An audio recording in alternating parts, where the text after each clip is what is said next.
Welcome back to Minty in the Kitchen. Right now we are moving on to part 2 in our holiday special, and we're going to be making collard greens. Greens are so important in our diets, and they have a multitude of vitamins and minerals that support our health, as well as the roughage or cellulose that we need to keep our bowels intact. So let's get started with the collard greens. So the first thing we're going to do to start our collard greens is we're going to start off with a little oil. I'd say that's about a tablespoon or 2 of oil, and we're going to go ahead and add onions. This is about a half an onion.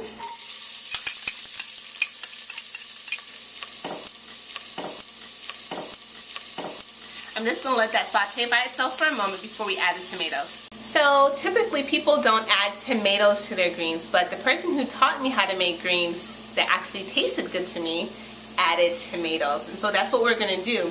The great thing about adding tomatoes to the greens is that tomatoes have vitamin C in it, and that helps with absorption of the iron from the greens, so it's a win-win situation. Here I have 1 tomato chopped up, and I'm going to go ahead and add that to the greens.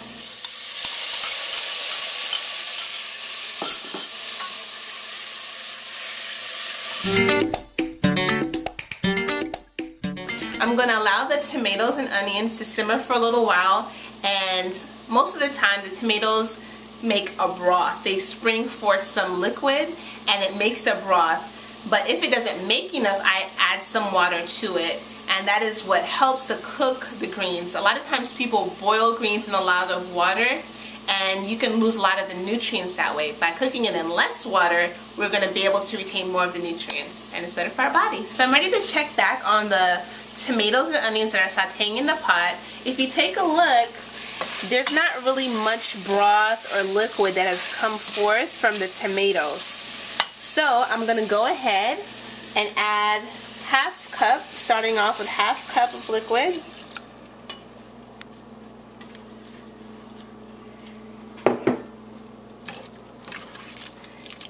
And that looks to be enough. So I added half a cup of hot water to the onions and tomatoes, and I'm going to let that simmer and create a broth. Along with the tomatoes, onions, and water that are making the broth for our collard greens, I will add my trusty Lowry's. You already know, if you watch any of the other videos, that I love Lowry's. So I'm going to go ahead and add some of this in. Now you can add this to taste. What I usually do is I make the broth a little bit salty, because if you make it just right, it's not going to have enough salt at the end. And the reason why is because there's water in the greens, and that comes out and it dilutes your broth some. So if you make it just a tad bit salty, not so salty that you cry, just a little bit salty, the broth will be perfect.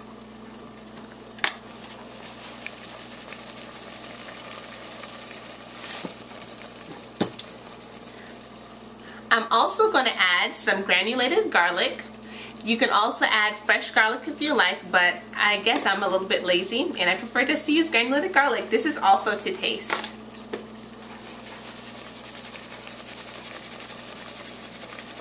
I tasted the broth for the greens and it tasted almost there. So I added a touch more of garlic and the flavor is wonderful. So now it's time to add the greens. I have some greens here that are already washed and cut. These particular version, or this particular brand of greens, you can tell that the greens have been cut pretty small, right?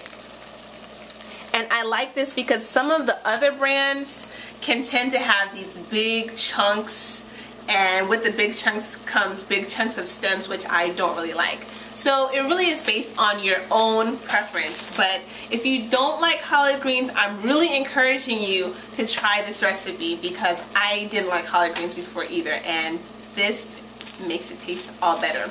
I'm going to use about half a bag of greens because I'm not cooking for a large crowd, and I'm going to go ahead and just add that in straight to the pot. I have put about half of the bag of greens, and you see there's half left. You can always use the whole bag if you like. If you're cooking for a larger crowd, this recipe is very flexible. If you're using the whole bag, just add 2 tomatoes, a little bit more water, and adjust your broth to suit.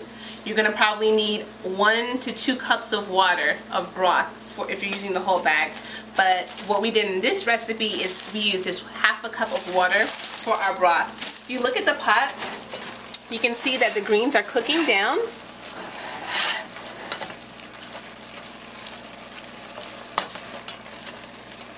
And everything is all mixed in. It looks really good.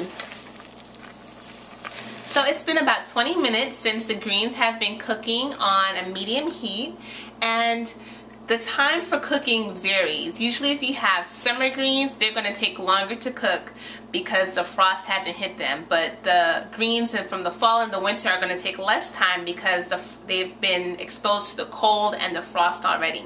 And so if you take a look in the pot, you can see that they've cooked down, and I have also added about a tablespoon of butter to the greens. I'm going to go ahead and stir this all up.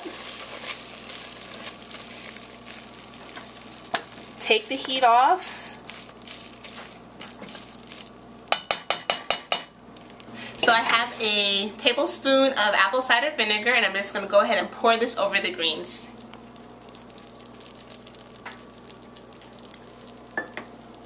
Something else that you can use if you don't want to use vinegar, if you don't like the flavor, or if you have other concerns about using vinegar, you can also use lemon juice. That's also a very tasty alternative.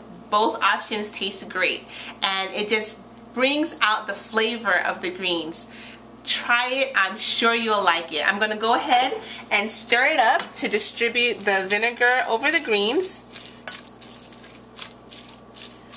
And I'm just going to cover it up, and they're going to be all done and ready to serve. The collard greens are ready. Look at them. Don't they look great? What I like about the tomato is, along with helping you absorb the iron from the collard greens, they also give it a nice kick of color, and the flavor is incredible as well. Let's taste it. They're delicious. That's all you need to know. Now you need to go try it. Look for the recipe on my blog. Follow me on Twitter, and make sure you subscribe to my channel for more recipes. Thanks for watching, and see you soon.